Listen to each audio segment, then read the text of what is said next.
Good morning, praise the lord. ઈસુનો આભાર માનતા આવો ફરીને એકવાર પ્રભુના વચન અને મનન દ્વારા આજના દિવસની પણ શરૂઆત કરીએ. પ્રભુનું વચન કહે છે, દેવનો રોષ શમી ગયો નથી ને તેનો હાથ હજી ઉગામેલો છે.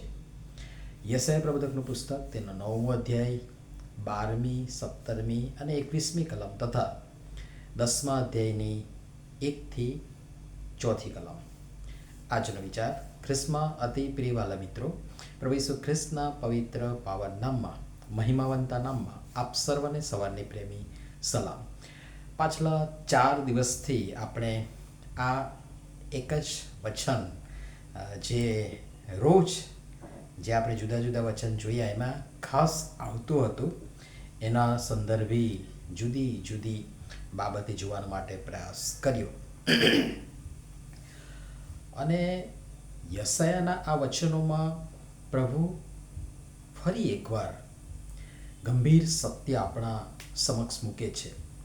યશાયા વારંવાર એક જ ગંભીર ચેતવણી આપણને આપે છે.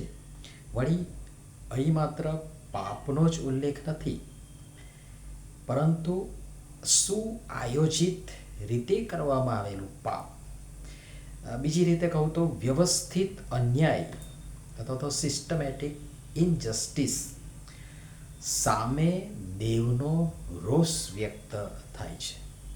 અન્યાયી કાયદા ઘડાય છે, જુલ્મી ચુકાદાઓ લખાય છે, ગરીબોને ન્યાય મળતો નથી, દરિદ્રીઓનો હક છીનવાય છે, વિધવાઓ અને અનાથો શોષણનો ભોગ બને છે.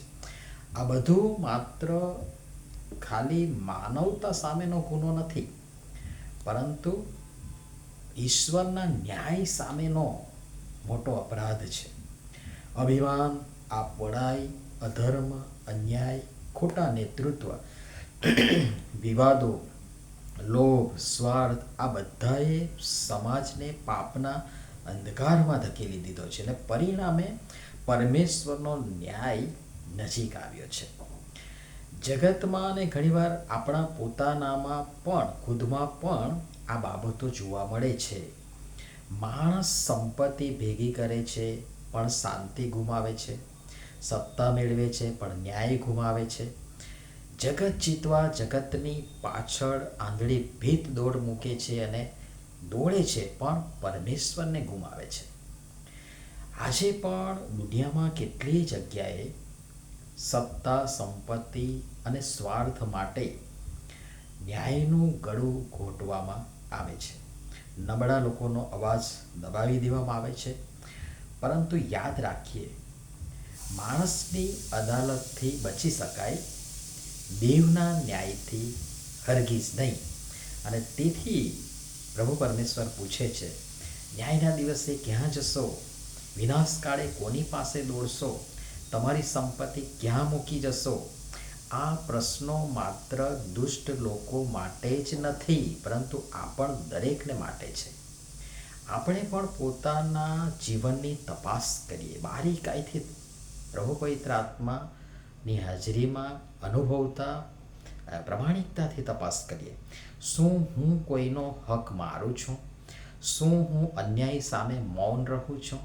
શું હું ગરીબ, વિધવા અને અનાથ પ્રત્યે દયાળુ છું? શું મારા નિર્ણયો અને વ્યવહાર દેવના ન્યાય પ્રમાણે છે? હજી સમય છે.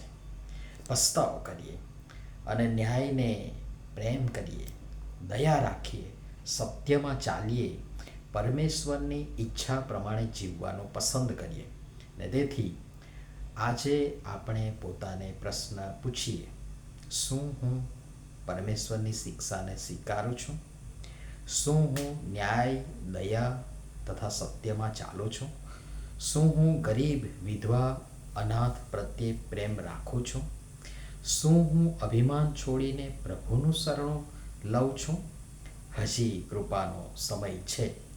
પાપો છોડી, અપરાધો છોડી, ગુનાહિત પ્રવૃત્તિઓ છોડી, પસ્તાવો કરી પરમેશ્વર તરફ પાછા ફરીએ. તેમની સારી, માન્ય, સંપૂર્ણ ઈચ્છા પ્રમાણે જીવવા નિર્ણય કરીએ. કારણ કે વચન બહુ સ્પષ્ટ અને ગંભીર ચેતવણી આપે છે, અને પ્રભુ પરમેશ્વર પોતે આપણને ચેતવે છે, એ સર્વ છતાં તેનો રોષ શમી ગયો નથી ને તેનો હાથ હજી ઉગામેલો છે. એ હાથ આપણા ઉપર પડે એ પહેલાં આવો તેના કૃપાના હાથ નીચે નમી જઈએ. પ્રભુ સમજવા આપણ સર્વને સહાય તથા મદદ કરો. નમ્ય પ્રાર્થના કરીએ. પ્રેમાળ પિતા, તમે ન્યાયી અને પવિત્ર દેવ છો. જો અમારા જીવનમાં કોઈ અન્યાય, સ્વાર્થ, કઠોરતા કે પાપ હોય તો અમને બતાવો ને અમને પસ્તાવો કરવાની કૃપા આપો. ગરીબો, વિધવાઓ અને અનાથો પ્રત્યે દયા અને ન્યાયથી જીવવાનું અમને શીખવો. તમારો રોષ અમારાથી દૂર થાય અને અમે તમારી કૃપામાં ચાલીએ એવી સહાય કરો. અમારા તારનાર પ્રભુ ઈસુ ખ્રિસ્તના નામમાં માંગીએ છીએ. માટે સાંભળો અને સ્વીકાર કરો બાપ. આમેન. ધન્યવાદ.